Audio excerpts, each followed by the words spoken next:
ஓம் வாராகி தாயே வாராகி. வரகி அம்மா motivation channel பார்க்குறவங்களுக்கு அனைவருக்கும் வணக்கம். நாளை செவ்வாய்க்கிழமை அஷ்டமி. பைரவருக்கு தை அஷ்டமி ரொம்ப சிறப்பானது. அதுவும் பைரவருக்கு ஒத்த எண்ணிக்கையில் உங்களுக்கு விருப்பத்திற்கு ஏற்ற போல் நெய் விளக்கு போட்டு ஏற்றினால், அதுவும் மஞ்சள் திரி போட்டு ஏற்றுனா நீங்கள் நினச்ச நல்ல விஷயம் நல்லபடியாக முடித்து தருவார் பைரவர். அதுவும் 2 வாரத்தில் நல்ல விஷயம் நீங்கள் நினச்சது நடக்கும். அதை நீங்களே என்னிடம் பகிர்ந்து கொள்வீங்க. தவற விடாதீங்க.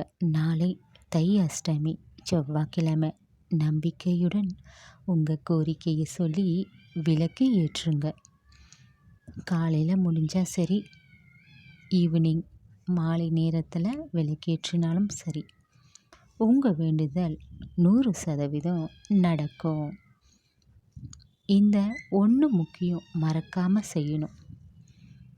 அது என்னன்னா, விளக்கு ஏற்றிய உடனே பிரபஞ்சமாக இருக்கிற கடவுள் நீங்கள் வானத்தை பார்த்து முதல்ல உங்கள் வேண்டுதலை சொல்லிட்டு நடத்தி தாங்க நல்லபடியாக என்று சொல்லணும். விளக்கு ஏற்றி உடனே சொல்லணும்.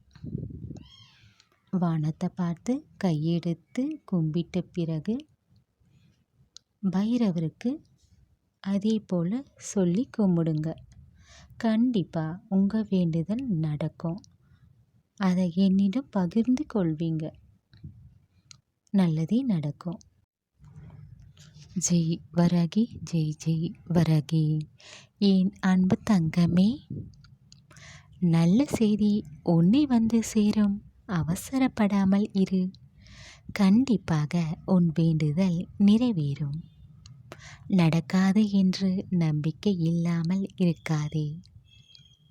தெரியாமல் சிறு சிறு தவறு செய்கிறாய் மனக்குழப்பத்தில் இருக்கும்போது.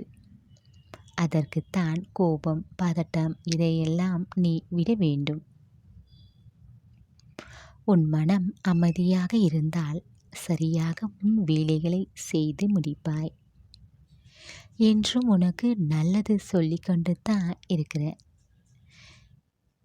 எப்போதும் அமைதியாக இருக்க வேண்டும். கோபத்தை விட்டுவிடு தங்கமே. கோபம் மிக மோசமானது. உன் நிம்மதியை கெடுக்கும், உடல் ஆரோக்கியத்தையும் கெடுக்கும். தங்கமே, நீ கேட்பது சிலது உனக்கு கிடைக்கலன்னு வருத்தப்படக்கூடாது. கிடைக்கலன்னா அதில் ஒரு நல்லது இருக்குன்னு நீ நினச்சிக்கணும்.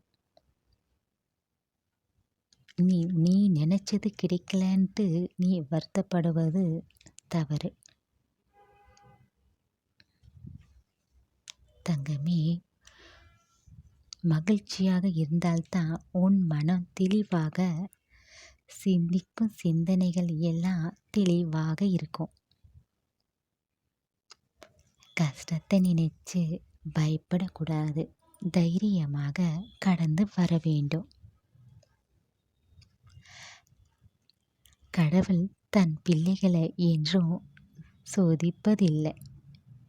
ஏன் இப்படி சோதிக்கிறங்க வராகி அம்மா என்று நீ என்னிடம் கேட்கிற.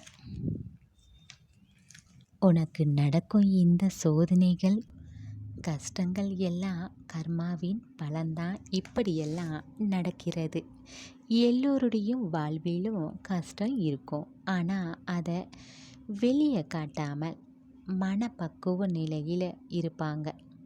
அதனால தான் சொல்கிறேன், பக்குவம் அடைய வேண்டும். தங்கமே, நீயும் உன் கஷ்டம் இப்படியே இருக்காது.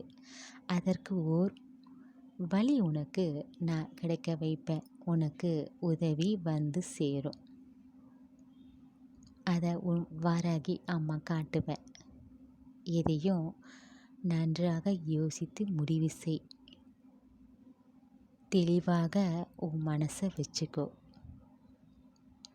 கவலையை உன் மனதில் இருந்து அகற்று. உன் மனசில் நிம்மதியை கொண்டு வா. உன் வாராகி அம்மனை நினச்சிடு. மனப்பக்குவத்தோடு ஏற்றுக்கொண்டால் கஷ்டம் கூட உனக்கு பெரியதாக தெரியாது. எல்லாம் மாறும். நீ நல்ல நிலைக்கு நீ வருவ. உன் வாராகி அம்மா ஆசீர்வாதத்தோடு என்றும் உனக்கு பக்கபலமாக நான் இருப்பேன். உனக்கு எல்லாம் நல்லதும் நடக்கும். நடப்பதை வச்சுக்கொண்டு பயப்படாத. என்னடா இந்த கஷ்டம் இப்படி கொடுமைப்படுத்துறது என்று கஷ்டத்தை நீ கண்டு பயந்தா அதிலிருந்து உன்னால் மீண்டு வர முடியாது. அதுவே கஷ்டத்தை கண்டு பயப்படாமல் இருந்தால் அது உன்னை கண்டு விலகிடும் என்றும் தைரியம் உனக்கு இருக்க வேண்டும். உன்னை கைவிட மாட்டேன். உன்னை வழி நடத்த நான் இருக்கிறேன். பழையதை மறந்துவிடு. இனி நடப்பதை மட்டும் கவனம் செலுத்து. நிகழ்காலத்தில் உன் கவனம் இருக்க வேணும். உன் கஷ்ட காலம் எல்லாம் முடிஞ்சிருச்சு. நல்ல காலம் உனக்கு பிறக்க போகுது. இனி நடப்பது எல்லாம் நல்லதுக்குத்தான் நடக்கும். உன் வாராகி அம்மன் இருக்க பயம் ஏன்? அனைத்து மக்களும் அனைத்து ஜீவன்களும் வாராகி அம்மன் அருளால் நலமுடன் இருப்பார்கள். வாழ்க வளமுடன்.